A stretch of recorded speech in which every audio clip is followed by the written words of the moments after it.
Good afternoon friends.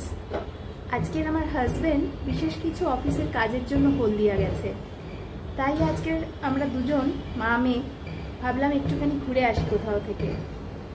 এখন দুপুরবেলা, আজকে কিছু রান্নাবান্না করিনি, বললাম চল বাইরেই কোথাও লাঞ্চ করে নেব। ক্যাব বুক করেছি, ক্যাব আসছে, এখন আমরা বেরোবো। চলুন যাওয়া যাক।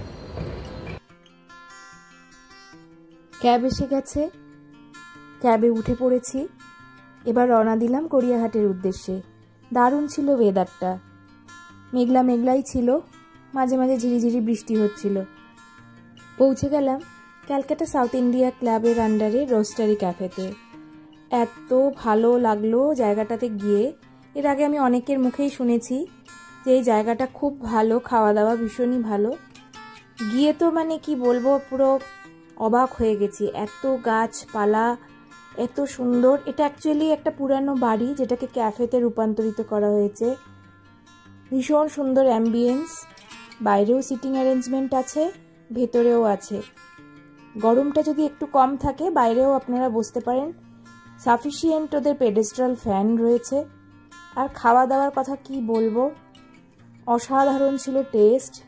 তেমনি স্টাফেদের বিহেভিয়ার ভীষণ ফ্রেন্ডলি, আপনার কোনো অসুবিধাই হবে না। ওরা খুব সুন্দরভাবে আপনাকে সব কিছু বুঝিয়ে দেবে, মেনু সম্পর্কে আপনাদের জানিয়ে দেবে যে কোনটা কীরকম। আর ভেতরের অ্যাম্বিয়েন্সটাও ভীষণ সুন্দর, ভীষণ কোজি। প্রপার্টিটা এতই সুন্দর আর খুব ভালোভাবে মেনটেন্ড, এটা আমার সব থেকে ভালো লাগলো। প্রচণ্ড পরিষ্কার পরিচ্ছন্ন। আমরা অর্ডার দিয়েছিলাম ক্র্যানবেরি আইসড কফি আর আমেরিকানো মোকা, দুটোই ভালো ছিল। ক্র্যানবেরি আইসড কফিটা রিভিউয়ে দেখেই অর্ডার করেছিলাম, ম্যাক্সিমাম লোক রিভিউয়ে লিখেছে এটা মাস্ট ট্রাই। আর ছিল ফিশ অ্যান্ড চিপস, সাথে একটা চিকেনের আইটেমও অর্ডার করেছিলাম, যদিও তার নামটা আমার এখন আর মনে নেই।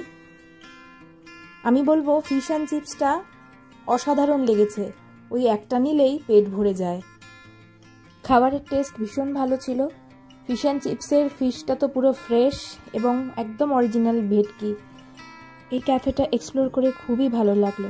আর হ্যাঁ, এটা পেট ফ্রেন্ডলিও, আপনারা যদি পেট নিয়ে আসতে চান তাহলেও আসতে পারেন।